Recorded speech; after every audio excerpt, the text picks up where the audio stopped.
السلام عليكم ورحمة الله.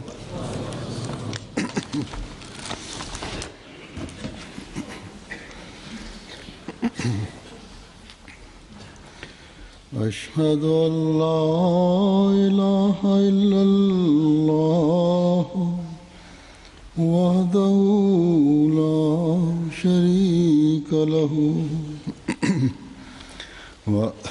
وأشهد أن محمدًا عبده ورسوله أما بعد فأعوذ بالله من الشيطان الرجيم بسم الله الرحمن الرحيم الحمد لله رب العالمين الرحمن الرحيم مالك يوم الدين إياك نعبد وإياك نستعين اهدنا الصراط المستقيم صراط الذين أنعمت عليهم غير المغضوب عليهم ولا الضالين.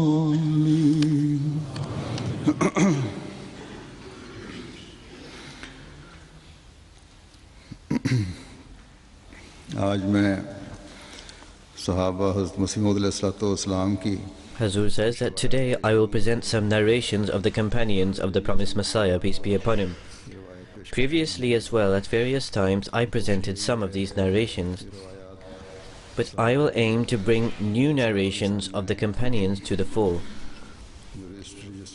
These have been taken from the register of narrations, and the reason is that those companions of the promised Messiah, peace be upon him, who took the bet, the pledge of allegiance at his hands, how did they perceive the promised Messiah, peace be upon him, and how did they feel towards him? Every narration is written in a different light. Hazrat Khalifatul Masih Rabi, the fourth Khalifa, may Allah be pleased with him, had also started a series of sermons and addresses based on these narrations. So therefore, I will try to avoid repeating the narrations presented by Khalifa Rabi or the narrations previously presented by me. Instead, I will endeavor to present new narrations and incidents of the companions.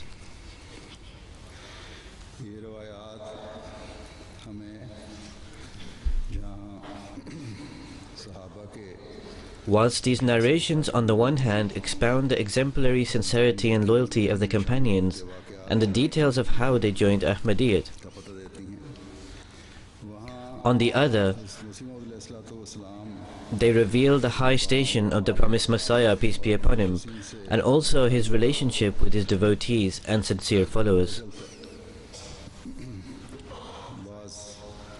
We also find the solutions to certain problems within these narrations. Anyhow, as I mentioned, I will present these narrations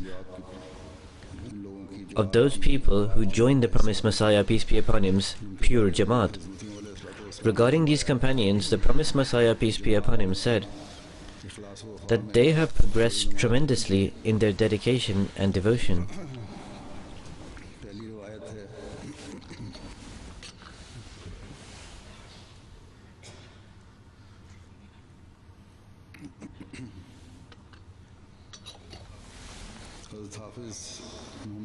The first narration is by Hazrat Hafiz Muhammad Ibrahim Sahib, son of Mian Nadir Ali Sahib.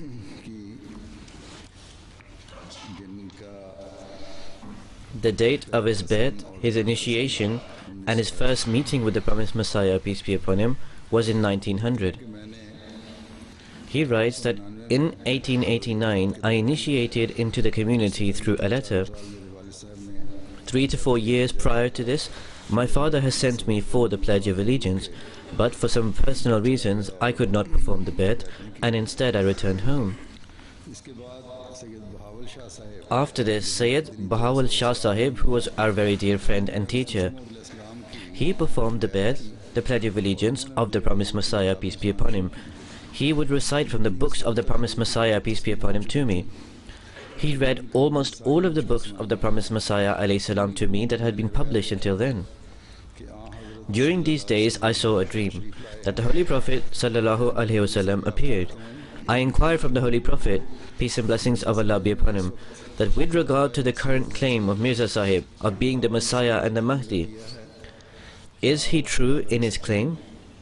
The Holy Prophet sallallahu alaihi wasallam replied, yes, he is true. I said, that is, within the dream, to the Holy Prophet sallallahu alaihi wasallam, that make an oath that this was true. The Holy Prophet sallallahu alaihi wasallam said, I do not need to make an oath. I am Amin, the trustworthy, and I am also the Amin, the most trustworthy in the heavens and the earth. So he said, the next morning I wrote a letter to the Promised Messiah, peace be upon him, declaring my initiation. And in this letter, I also conveyed salam, greetings of peace, on behalf of the Holy Prophet sallallahu alaihi wasallam in the letter. I then arrived in Qadian in 1900 and performed the bet, the Pledge of Allegiance. Hazrat Master Khalilur Rahman Sahib, he took the bet, the initiation, in 1896. He writes that I was around 14 years old when I declared my bet through a letter, along with my father, Hazrat Maulvi Nek Alam Sahib, may Allah be pleased with him, and also with brother Maulvi Gharibullah Sahib of Moza Kalvi.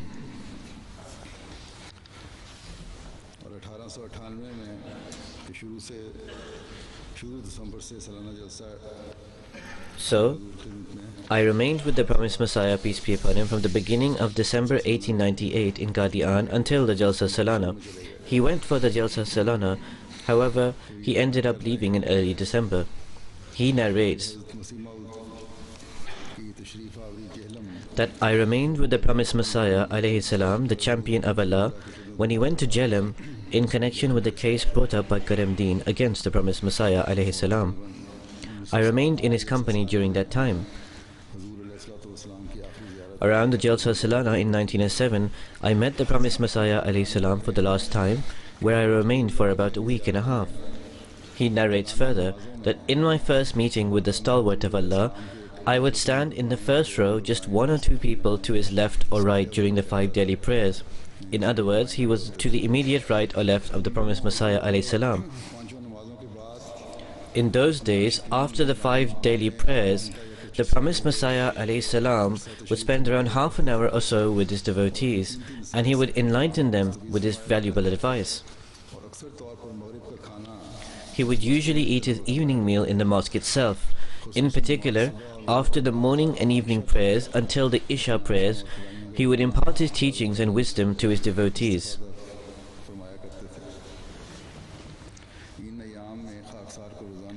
In these days, I would frequently have the opportunity to massage the hands and feet of the Promised Messiah alayhi salam.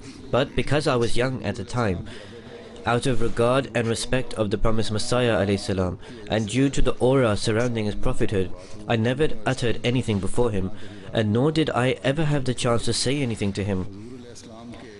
The Promised Messiah alayhi salam's speech was always extremely compassionate, affectionate, and in the manner of a tutor or guardian. However, due to the God-given, awe-inspiring aura of prophethood, I never found the courage to utter anything to him. It was my fault that I never extended any request to him. My joy and tranquility was entailed wholly in listening to the pure words of the Promised Messiah alayhi salam with full attention and with great deference. One day, the Promised Messiah alayhi salam said regarding the late Sardar Fazal Haq Sahib Ahmadi, may Allah be pleased with him, formerly known by the name of Sundar Singh. He said regarding him that if anyone wants to see the companions of the Holy Prophet ﷺ, he should look at Sardar Sahib. He has completely shunned the wealth of the world and instead accepted the dry breads in Islam. He then writes that the late Mir Munshi Mirza Jalaluddin Sahib Ahmadi,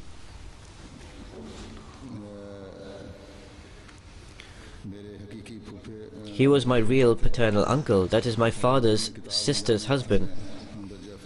In the list included by the promised Messiah ﷺ in Anjami Atam of the 313 companions, his name was at the top. I and my father attained the blessing of Ahmadiyya through the companionship of the late Sayyid Ghulam Shah Sahib Ahmadi of Nurrang district Kharia,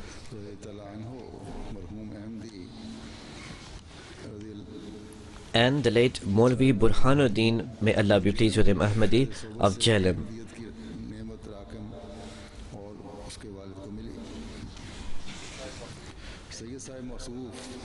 The aforementioned Sayyid Sahib and Maulvi Sahib,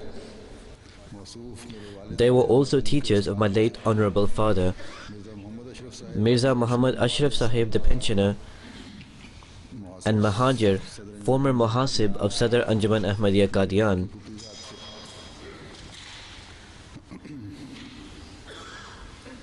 He was my first cousin from my father's side. In those days, somebody requested the Holy Champion of Allah in the garb of prophethood that please do come from time to time to the printing press. The promised Messiah ﷺ replied that please excuse me, I cannot because there is a hookah there, and I become completely embarrassed seeing this. However, I do not consider those who use the hookah bad at heart.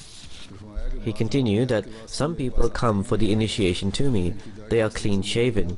The smell of alcohol emanates from their heart, but I even do not consider them bad at heart.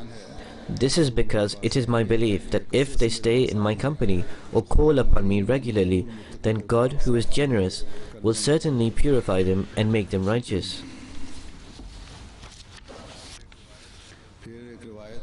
There is another narration by Hazrat Hafiz Ghulam Rasul Sahib of Wazirabad, son of Hafiz Muhammad Hussain Sahib of Wazirabad, Gujranwala, who took the Bai'at, the Pledge of Allegiance, in 1897. He writes that at one time, the house of Darul Masih in Qadian, in which Hazrat Mian Bashir Ahmad, may Allah be pleased with him, resides, which opens under the covered alley. The promised Messiah ﷺ assembled some friends there, and he spoke to them and delivered an address. He said, "The reason I established the high school was so that students should attain knowledge and then convey the truth to the people. But it is unfortunate that people learn English and then focus on their own careers, and my objective is not fulfilled. This is why I desire and wish that a separate and pure school is established. Is there anyone who, for the sake of God, is ready to enroll his child to attain this religious knowledge?" At that time, my late son Ubaidullah was 7 or 8 years old, and during those days, Hazrat Mufti Muhammad Sadiq Sahib was a headmaster of Madrasa Ahmadiyya. Coincidentally, my son was standing beside me, and I immediately presented him to the promised Messiah ﷺ. Fazl-Din, a peon who was of medium height and from Sialkot, he was present at Madrasa Ahmadiyyat. The promised Messiah ﷺ grabbed hold of Ubaidullah with his blessed hands and placed him under the responsibility of Fazl-Din, that he should go and enroll him in the Ahmadiyya Madrasa. In short, Ubaidullah attained the Maulvi Fazl degree, and during the era of Hazrat Khalifatul Masih II was sent to Mauritius. After preaching for 7 years there, he returned to his Lord, and he was declared by Hazrat Khalifatul Masih II as the first Shaheed or martyr of India. Hazrat Ubaidullah Sahib, Hazur says, was a missionary in Mauritius, where he passed away and was buried. So this is his narrative as described by his father. So he then writes that, "We heard that today in Gurdaspur, the hearing of Karamdeen, the case against the promised Messiah ﷺ, was to occur. The promised Messiah ﷺ had gone there. It was mentioned that all our savings in the house had been spent. Hearing this, I went to Gurdaspur. The promised Messiah ﷺ was resting after the morning prayer, and someone was pressing his body. As soon as I arrived, I started doing the same. Because at the time I was strong and healthy and had the honor of serving my former teachers, I was experienced in this task. So I started pressing him in this manner. The promised Messiah ﷺ felt this, and he immediately uncovered his face. And he stated, Hafiz Sahib, are you satisfied? Are you content? When did you arrive? So I replied that I had just arrived. He writes, the fact worth mentioning, and the happiness of which still resonates within me even today, is that I asked the promised Messiah ﷺ that does Hazur recognize me? He replied, Hafizji, why would I not recognize you? When I heard this, my eyes filled with tears, because the promised Messiah ﷺ said, whoever recognizes me and who I recognize will be protected from the plague. He said then, we talked about each other's well-being, and after some time others also gathered. During the discussion, coincidentally, it was mentioned that Chaudhry Hakim Ali Sahib Panyari said that Hazur, today is Friday. He was of Nuha Panyar. So he said, Hazur, today is Friday, but Maulvi Abdul Karim Sahib has not come. So who will lead the Friday prayers? The promised Messiah ﷺ replied straightforwardly that we have Hafiz Sahib here. Hazur says this is referring to the companion from Wazirabad being mentioned. So he said that he would lead it. And he said, I heard this and was speechless. I was overwhelmed with the thought that before this elective God, I am but a sinner. What would I do? And how would I stand up for this? It then came into my mind that the Friday prayer is still some time away. Maybe by then somebody else's name would be proposed to lead the prayer. But the Friday prayer finally arrived. The rows were formed and the worshippers sat down. Terrified, I sat in one of the roads towards the north or front. The azan call to prayer was given. The promised Messiah ﷺ asked, where is Hafiz Sahib? Somebody brought me before the promised Messiah ﷺ. I whispered into the ear of the promised Messiah ﷺ that Hazur, I am a sinner. I do not have the courage to stand in front of Hazur and say anything. The promised Messiah ﷺ said, no, you go forward. I will pray for you. So subsequently, I was sent to stand on the prayer mat. Finally, I started delivering a sermon on the trust in Allah, and I started reciting a few verses from Surah Furqan. تبارك الذي نزل الفرقان على عبده ليكون للعالمين نذيرا. I started reading some verses of this fashion. I said whatever Allah the Almighty enabled me to. I observed at the time that the promised Messiah ﷺ was praying for me, because of which my heart would open further and my understanding increased. From that day to this, by the grace of Almighty Allah, I never hesitated in any debate or speech. Alhamdulillah, by the grace of Allah. And I believe that due to this, when in November 1933 I migrated, it is for this reason that I was appointed the Imam of Masjid Aqsa.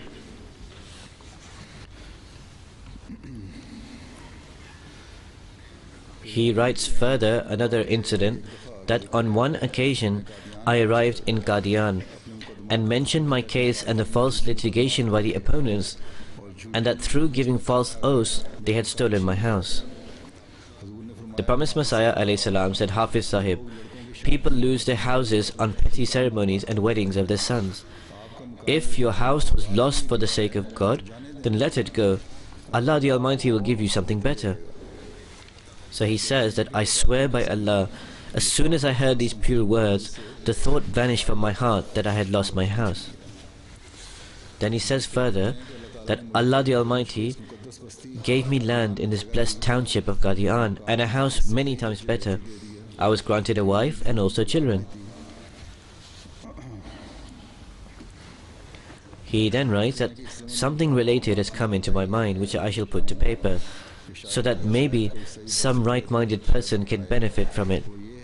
And it is that after the demise of the promised Messiah ﷺ, one day in Masjid Mubarak, Khwaja Kamaluddin Sahib said that those who study in Madrasa Ahmadiyyat, they will become mullahs. They will become mullahs. What will they be able to do? Khwaja Sahib said proudly that propagation of the faith is our responsibility. In other words, people like Khwaja Sahib.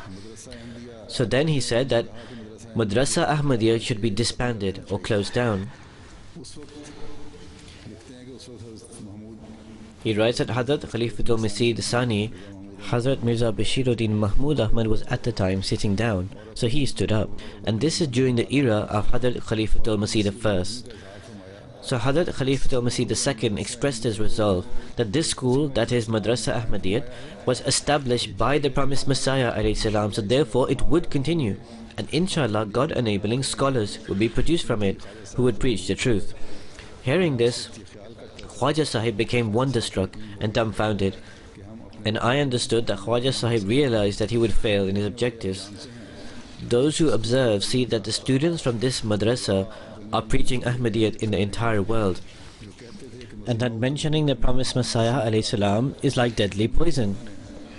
So it proved to them that that was false. He writes that one day the promised Messiah ﷺ went out for a morning walk. So I and a few others went along.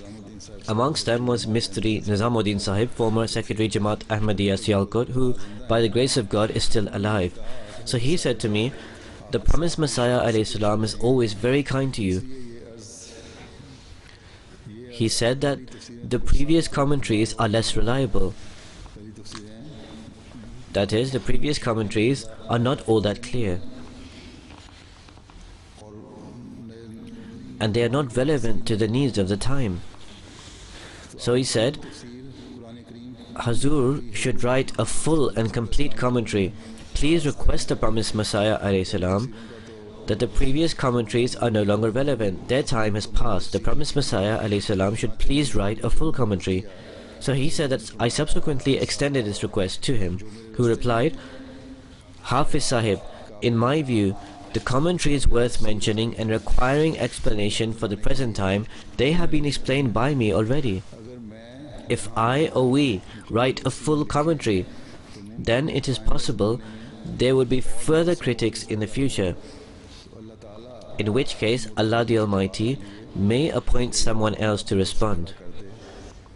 So he said, I observed silence after hearing this, and Mistri Nizamuddin Sahib was also listening, who also kept quiet.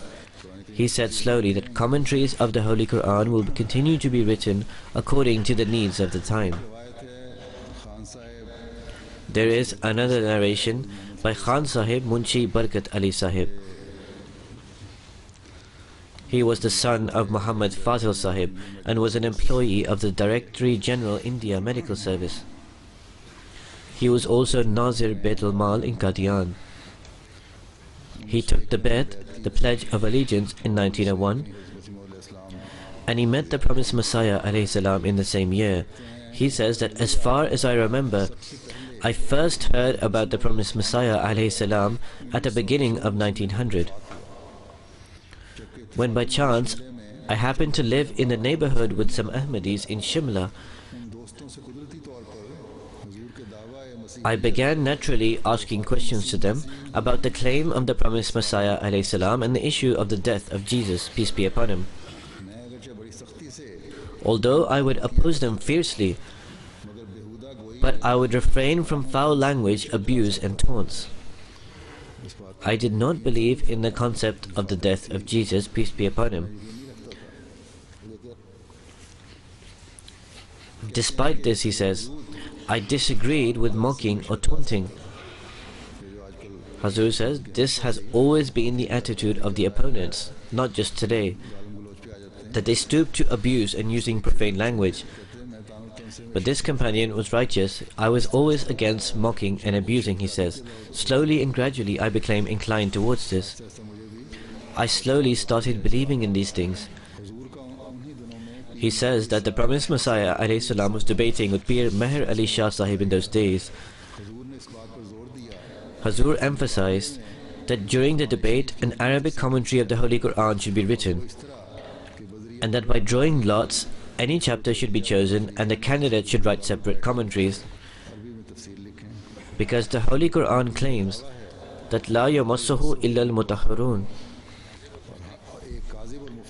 that its truths and inner knowledge cannot be manifested upon a liar.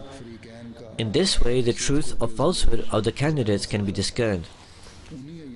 In those very days, a leaflet was published by Pir Sahib in which 24 points were alleged regarding the promised Messiah alayhi salam, and it was stressed that the promised Messiah alayhi salam was, God forbid, a heretic or outside the fold of Islam. Extracts from the promised Messiah alayhi salam's writings had been copied and included throughout this leaflet. So he says that I would often look at the leaflets of both participants, because the writer was not yet Ahmadi but would observe the advertisements on both sides. Upon receiving the aforementioned advertisement by the non-Ahmadi, I requested the Ahmadis to provide me with the original book so that I could compare myself. Upon comparing the texts, I learned that some extracts were correct, however, mostly they were placed out of context or altered to prove their own point. Hazur says that the same circumstances are visible today. The opponents have started a new campaign, where extracts are given from the writings of the promised Messiah alayhi salam. They are copied, altered or inserted out of context and presented as pamphlets, or large posters or books are published, in which the Jamaat and the promised Messiah alayhi salam are abused and profane language is used. Our program Rahi-Huda and its website which is started, they are replying to these allegations. The actual source and the original book are presented so people can discover for themselves the reality. By the grace of Allah, through this some people who are like this, they have started analyzing, and by Allah's grace, new beds, new initiations have resulted out of this. So these allegations and this ploy has always been utilized by the Maulvis. This is nothing new today. Sometimes people become agitated, just as when the website started. The in charge, Asif Sahib, said the site has become inundated and people have greatly objected and the responses could not be provided accordingly. So I said to him, wait for some time, the furor would fizzle out, and this is exactly what happened. When our responses were also given to the corresponding thrust, they were silent, unable to reply. In fact, on other sites they have started posting messages that this website Al-Huda, nobody should go there because they do not give us proper access. Whereas actually they have no answer themselves. They have become frustrated, and this is why they are trying to stop others from visiting. Anyhow, this has always been the way. So this companion says, when I opened the book, the references were provided, but they were altered and amended or given out of context. So he writes further that in comparison to Pir Meher Ali Shah Sahib, who did not accept the challenge to write an Arabic commentary, the promised Messiah alayhi salam instead wrote Ijazul Masih. He challenged Pir Sahib to write a reply to this book within a certain period of time. Pir Sahib did not write anything in Arabic, but I learned later that he wrote a book in Urdu, which later was proved to be a work of plagiarism. Hazur says it had been taken from elsewhere. So the companion continues that anyhow during this self-struggle I became more and more inclined towards Ahmadiyyat. I then realized that there is a vast treasure of hadith. To study all of it would be extremely difficult. Ahmadis usually present verses of the Holy Quran, so therefore it would be better if the Quran was studied with an open mind from the beginning to the end. Although I was not familiar with Arabic, I read the Urdu translation with another acquaintance. I learned from studying it that there were not just 1 or 2 or even 20 or 30 verses. In fact, there were numerous verses that could prove the death of the Messiah. He writes further that at the start of 1901, when the census was about to take place, the promised Messiah alayhi salam published a pamphlet in which he said, "Those people who believe at heart in me, if they have not pledged open allegiance, can still record themselves as Ahmadis." I thought so positively at the moment regarding the promised Messiah alayhi salam that I started even giving some amount of chanda. Although I had not taken the initiation, I wrote myself down as an Ahmadi in the census. Once I saw a dream, and in the dream I saw the promised Messiah alayhi salam. It was 4 o'clock in the morning. I learned that the promised Messiah alayhi salam had come to meet Ahmadis in the adjacent room. Subsequently, I went to the room to avail the opportunity of meeting him. I said, "Assalamu alaikum, peace be upon you." The promised Messiah ﷺ replied, Wa alaykum as-salam, peace be unto you as well. In the dream itself, he said, Barkat Ali, when will you come to us? I replied to the promised Messiah ﷺ that I am just coming. At the time, the promised Messiah ﷺ was on the charpai, which is a bread made of straw. He was bare-chested and his hair on his head was long. After a few days, I wrote my Pledge of Allegiance. I remember this dream vividly, as if I saw it whilst awake. After this, at the Jalsa, I entered Darul Imam and also took the bed at the hands of the promised Messiah ﷺ. I saw at that occasion that the blessed appearance of the promised Messiah ﷺ was exactly as I had seen in my dream. By chance, after some time, I happened to be present in the guest house where now Hazrat Mirza Bashir Ahmad M.A., may Allah be pleased with him, son of the promised Messiah ﷺ, resides. I sat upon a charpai. When from the rooftop in front, perhaps from somewhere high, the promised Messiah ﷺ arrived. He had just taken a bath, his hair was open, he was bare-chested. His appearance was exactly as I had seen in the dream. My belief strengthened that this dream had been shown to me by God for my guidance. He says that once, perhaps after the Zohar prayers, the promised Messiah ﷺ used a window opening from Masjid Mubarak to go to his house, when as usual, a crowd surrounded him. Some would kiss his hands, others would touch his body, and then rub their hands over their own chests and faces, so I was amongst this group. Hazrat Maulvi Nuruddin Sahib, Hazrat Khalifatul Masih I, was passing by then, and he said, sincerity is required, sincerity. My heart testified that perhaps an open display is nothing until it is implemented with sincerity. Just kissing someone's hand or touching them means nothing unless there is sincerity.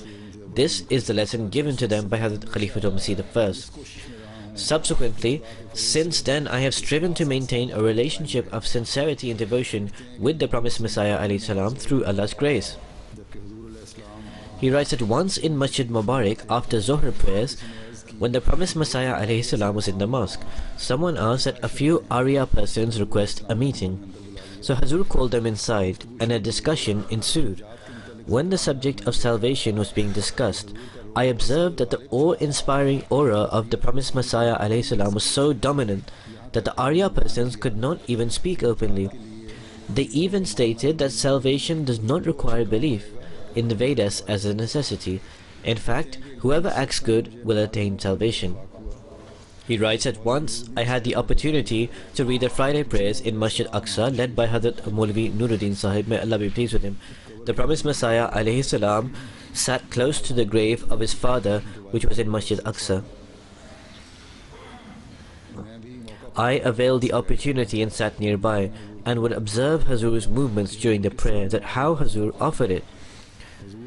During the standing position, Hazur had folded his arms on his chest, but his fingers did not reach the elbow. His neck was slanted slightly to the right. After prayer, the issue was raised whether Asr could be combined with the Friday prayers or not. So according to Hazur's guidance, Asr prayer was combined with the Friday prayers.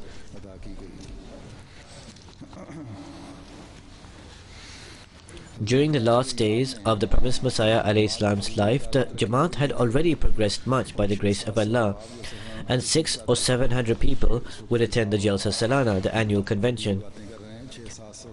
Hazur says this was a companion speaking about the progress of the community at the time.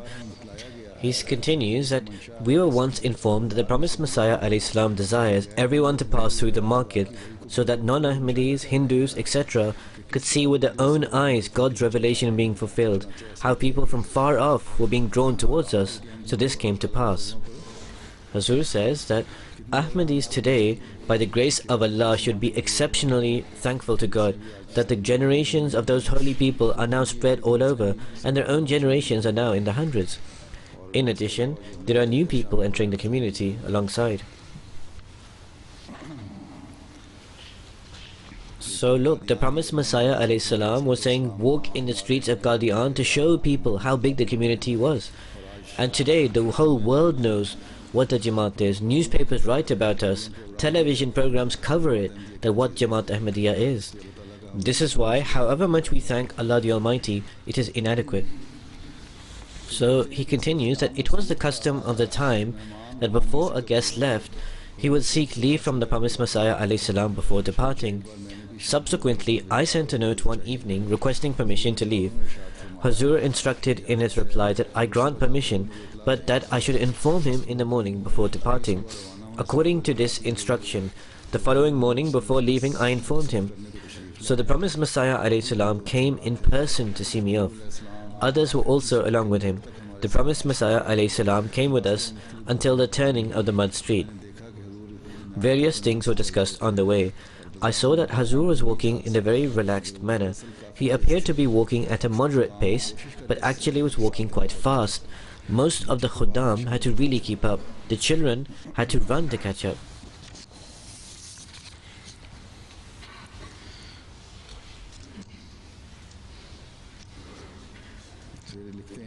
He then writes that perhaps in 1900 there was hue and cry regarding the division of Bengal. I wrote an article, The Rights of Humanity, with this in view. The promised Messiah ﷺ strongly disliked the element of rebellion. He would constantly advise his Jamaat to be loyal and faithful. In light of these instructions, I wrote an article and sent it to the promised Messiah ﷺ that if Hazur so pleases, this article can be sent to the newspaper for publication. Hence, the promised Messiah ﷺ had this published in Al-Badr. Hazur says that with the circumstances of various countries nowadays, it should be borne in mind that the promised Messiah ﷺ strongly disliked rebellion. It was, in fact, the article against rebellion which was published. So he writes that once after the Maghrib prayer, the promised Messiah ﷺ was sitting on his Shah Nashin sitting place.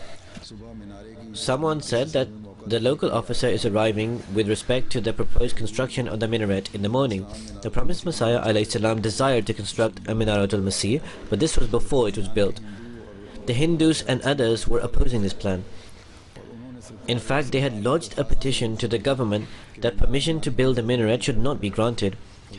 When the promised Messiah ﷺ heard about the impending arrival of the local official, he said, "Very good. Our friends should give him a fitting welcome, and they should show him the site. That is, various Ahmadis should go and give him a warm welcome and show him the area." So then he says further on that it is decreed by Allah that the minaret will most certainly be built and nobody can halt it. And then by the grace of Almighty Allah it was constructed.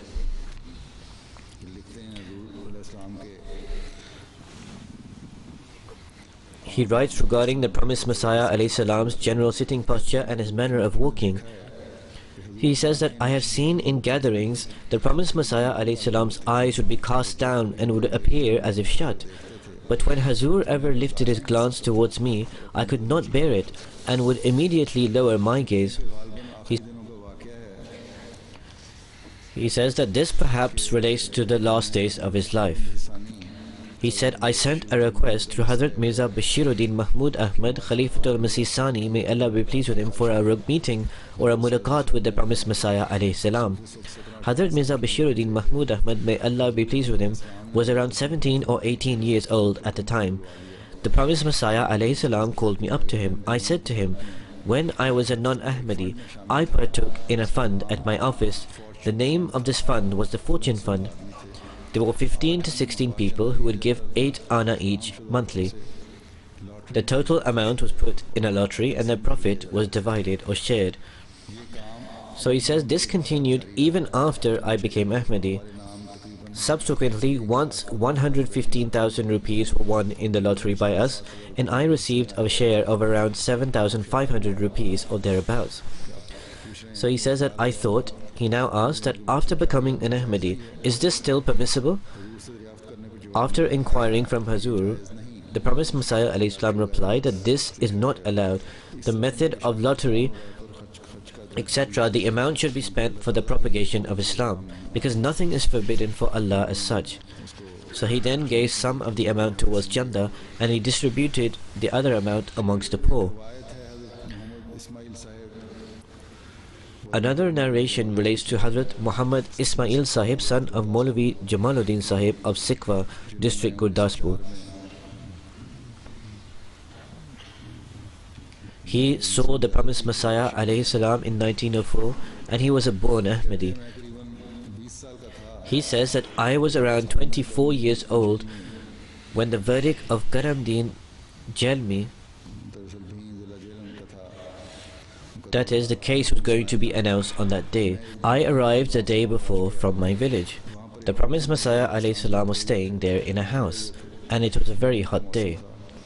The promised Messiah alayhi salam was sitting in one of the rooms. There my father, Mia Jamaluddin Sahib, Mia Imam Din Sahib Sikanvi and Chaudhry Abdul Aziz Sahib were all present. I arrived and started waving a hand fan upon the promised Messiah alayhi salam.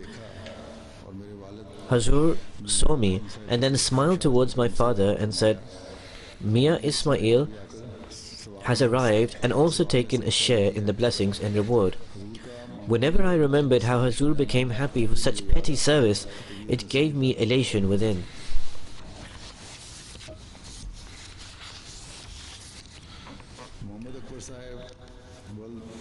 Muhammad Akbar Sahib, son of Akhwan Rahim Baksh Sahib of the Pathans of Dera Ghazi Khan, writes, my father's paternal uncle Akhwan Amir Baksh Khan Sahib of district Muzaffargarh was a sub-inspector of the police. When I became Ahmadi, he received his pension and came to his house in Dera Ghazi Khan. In those days, the head of the Jamaat in Dera Ghazi Khan was Maulvi Aziz Baksh Sahib. He was the elder brother of Maulvi Muhammad Ali, who later became the Amir of the Lahoris. So he was the elder brother. Maulvi Aziz Baksh Sahib was a civil officer in Dera Ghazi Khan. In the area he lived was a mosque which was always deserted. It always remained desolate. Jamaat Ahmadiyya renovated it and started using it and began offering prayers there. A non-Ahmadi Maulvi by the name of Fazlul Haq came to this area and lived there in a rented house. He incited the local people. Hazur says this is what happened then and the exact same occurs today. So that person continues that Ahmadi should be removed from this mosque. He collected some students and started teaching them in the mosque. Hazur says that this concept of the madrasa and the disorder and processions by the students of the madrasa, it still occurs even today. So he continues that he assembled the students and started teaching them. During the prayer time, he would lead a separate congregation. He also started delivering sermons there. Someone who is related to my uncle, Akhbar Amir Baksh Khan Sahib, incited the sub-inspector of Dera Ghazi Khan that he should report that there is likelihood that unrest could erupt between Ahmadis and non-Ahmadis in the area. Therefore, a guarantee or assurance should be obtained from the heads of the parties. The mosque was desolate before, nobody came there. Ahmadis renovated and started using it. It is only then that the conflict broke out. So he says that I wrote a letter to the promised Messiah alayhi salam, where I mentioned about my grandfather and his opposition to us, and I wrote that he was so arrogant and full of enmity that if possible he would kill me. He also informed him of the report he submitted against the Jamaat and he requested for prayers. So the promised Messiah alayhi salam graciously and kindly wrote a reply on the back of my letter with his own hand, and he sent it back by post. The essence of his reply, and these are not the actual words, but the essence was that we should not become agitated.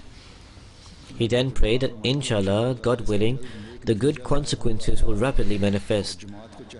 The Jamaat should not provide any guarantee or deposit whatsoever for this mosque. If you have to leave the mosque, then do so. Arrangements should then be made for congregational prayers in an Ahmadi's house. But whatever the case, no Ahmadi should give any assurance or guarantee. He says that this letter was kept safely by me. Perhaps Maulvi Aziz Baksh Sahib took it from me and did not return it. This is why the letter is not at hand. And this is why he only gave the substance of the letter. So he continues that just a few days after this reply was received from the promised Messiah alayhi salam, my so-called grandfather became ill and he died within a few days. The report submitted to the sub-inspector of the police was forwarded to the Deputy Commissioner for appropriate action. The Deputy Commissioner appointed a Muslim EAC officer and said that he should try to bring about reconciliation between the Ahmadis and the non-Ahmadis. He tried his best for many months to bring about reconciliation but was unsuccessful. But in the end, how did God decide? These people could not achieve this, but the verdict of Allah was astonishing. In the end, the river Sindh that flooded the entire part of the city where the mosque was based. The mosque fell and the entire city was swept away by the river.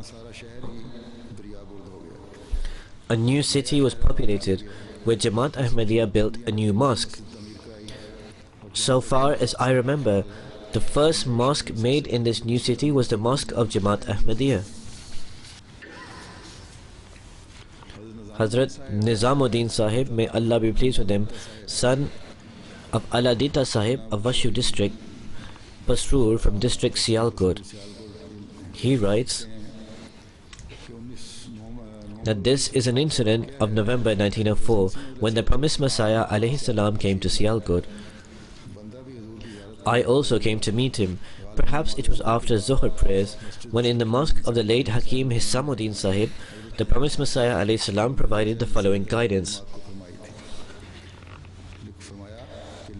He said that people abuse me to try and incite your passions. However, you should listen to this abuse and not become impassioned or reply with abuse. If you reply abusively, then they will in turn abuse me. Then this abuse will not be from them, but in fact it will be from you.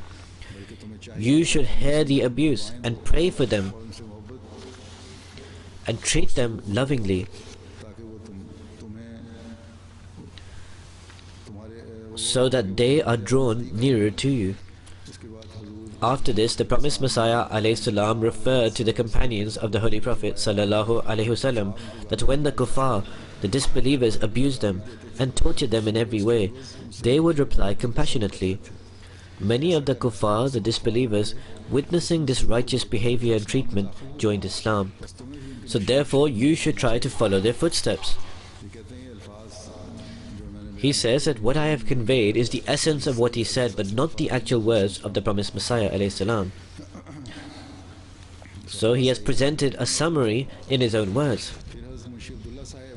Then Hazrat Munshi Abdullah Sahib Ahmadi from Islamabad, Sialkot city, he took the Pledge of Allegiance on 4 November 1902. He took the Pledge of Allegiance when the promised Messiah alayhi salam visited Sialkot and he was 13 years of old. He took the bet because of a dream. Hazrat Maulvi Abdul Karim of Sialkot also taught him. So he writes that when the promised Messiah alayhi salam returned to Qadian on 4 November 1902 after presenting his claim in Sialkot, Hazur inquired the names of those who had treated the Ahmadis of Sialkot badly. A few days after the names were all written, a terrible plague spread in Sialkot. So God the Powerful selectively destroyed the families of those people on the list. Fa'tabiru ya ulul ansar.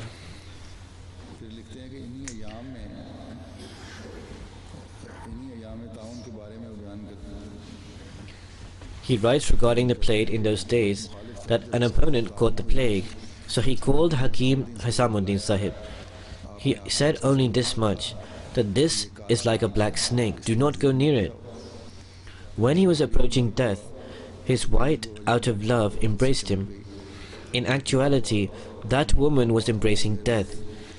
So their daughter also acted similarly, and in this way 19 members of this family died.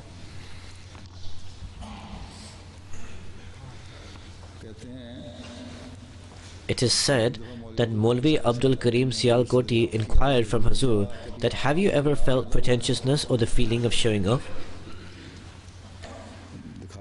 The promised Messiah alayhi salam replied that if a person is offering his prayers in a jungle amongst cattle, can he ever develop pretentiousness or showing off? So this is my condition. Hazrat Muhammad Yahya Sahib, son of Muhammad Anwar Hussain Sahib of district Hardui of Shah Abad. He was born in 1894. In 1904, he met the promised Messiah alayhi salam. He says, my late father, Maulvi Anwar Hussain Khan Sahib of Shah Abad Hardui, UP, he took the bet, the pledge of allegiance of the promised Messiah alayhi salam in 1889 in Ludhiana. A short while prior to this, he was in communication with him by letter, and he wanted the opportunity for the pledge of allegiance or the initiation, but because the promised Messiah alayhi salam had not yet been instructed to take the initiation, he stopped him from coming to Qadian. When Hazur went to Ludhiana for this purpose, he informed my father. My late father went to Ludhiana as instructed by the promised Messiah alayhi salam and received this blessing. My father was a graduate Maulvi of the Deobandis. He was an actual certified Maulvi of them. He would often relate the incident of the hospitality of the promised Messiah alayhi salam, that I went to Qadian for the first time in 1889. Guests would stay in the Gol room or the round room, and this is where I lodged. The promised Messiah alayhi salam would eat with us.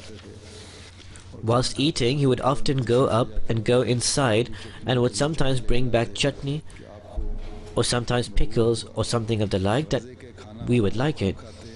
In short, he would eat very little himself and would serve the guests for most of the time.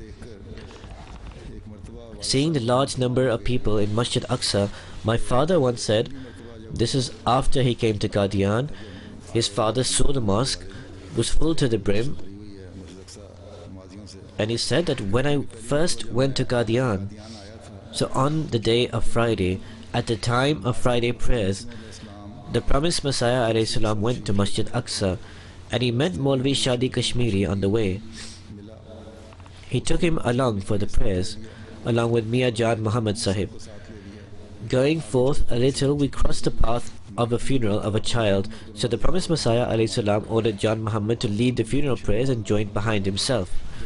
When they reached Masjid Aqsa and read the Friday prayers, there were in total 6 people at a time. He writes that now, despite the mosque being expanded so much, even the neighboring rooftops on every side are full. So this is a miracle for me.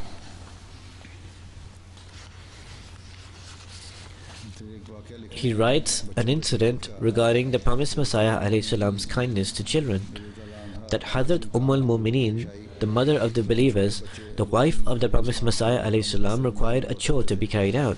Us children were boarding in Talim al-Islam inside Madrasa Ahmadiyya and would excitedly go there to carry out the chores. I remember the promised Messiah alayhi salam would inquire about the children, that who is this and who is that. Once he inquired about me. So Hazrat al-Mu'mineen, the mother of the believers, she said that these are the children of Anwar Hussain who sells mangoes. The promised Messiah alayhi salam said, tell him to sit down. He should not work, he is very young just now. So I was made to sit whilst the others worked on. Once it was so freezing cold that even the water in the pond froze. In those days, because he says I was from an area with warm climate, I felt freezing. Even the people who lived there felt cold, so those who came from an area where it was normally hot felt even more cold acutely. I was younger than most of those who were boarding there. I would feel the cold when going for Fajr prayers. So Master Abdur Rahman B.A., he must have mentioned this to the promised Messiah alayhi salam. He came to me and said, this young child suffers greatly in the cold. Do not take him for Fajr prayers to the mosque. So since then, I was instructed to offer every Fajr prayer in the boarding place. He says, once we went to the stream with the promised Messiah alayhi salam. It was Ramazan and I felt thirsty. The promised Messiah alayhi salam came to know that many of the young children were observing fast. So he said that they should break the fast, because young children do not need to fast. So upon this we quenched our thirst fully. We departed from the promised Messiah alayhi salam and returned to Qadian. Then there is a regard for the sentiments of guests. Guests would come frequently from outside who would desire khurda, that is, they desire the food left over from the promised Messiah alayhi salam's kitchen. Because I was the youngest in the boarding area, I used to go inside the house and would prepare myself to bring the food left over upon the people's requests. And by mentioning this to Hazrat al-Mumineen, she would give it herself. Sometimes it was food time, and I would go mention this to Hazrat al-Mumineen, and she would give some. Sometimes it was not dinner time, then even then I would convey the requests of the people. So after ordering some pita bread, the promised Messiah ﷺ would most graciously take one morsel out of the bread and would give the rest, which I would happily distribute to those people who had asked for it. How did he observe the deep involvement and enjoyment of the promised Messiah ﷺ in prayer? He writes, the promised Messiah ﷺ led Hazrat Maulvi Abdul Karim Sahib's funeral himself. He led a very long prayer to the extent that I became tired standing. Just before the prayer, some clouds gathered and started thundering. The wind started blowing, the dust began to rise. During the entire prayer, from the beginning until saying Salam, large drops of rain fell by the grace of Allah. When Salam was said, the rain halted. After a short while, the sky cleared up. Hazur says that may Allah raise the rank of these holy people. May He always infuse the true spirit of Ahmadiyyat in their progeny. May He also enable us to incline towards self-reformation. May our belief and strength increase. May every coming day instill the love of Ahmadiyyat, the love of the promised Messiah ﷺ, and the love and intense infection of the Holy Prophet ﷺ in us and our generations, and may we always be inclined towards the teachings of the Holy Quran.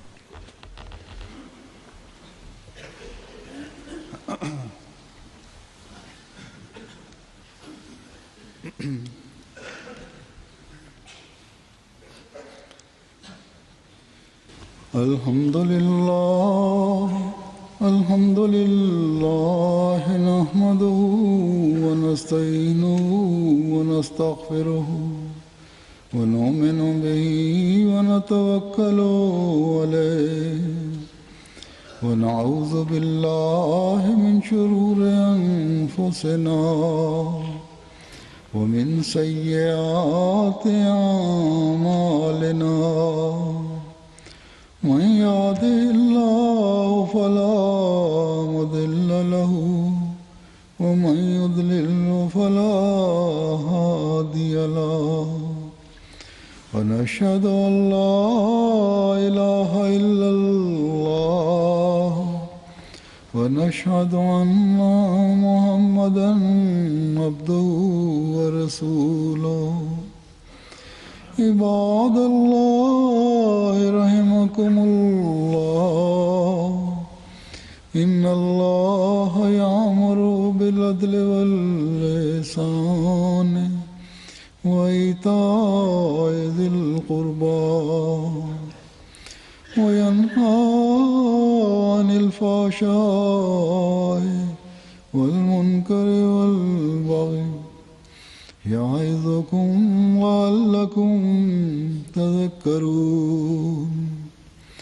اذكروا الله يذكركم وادعوه يستجب لكم ولذكر الله أكبر.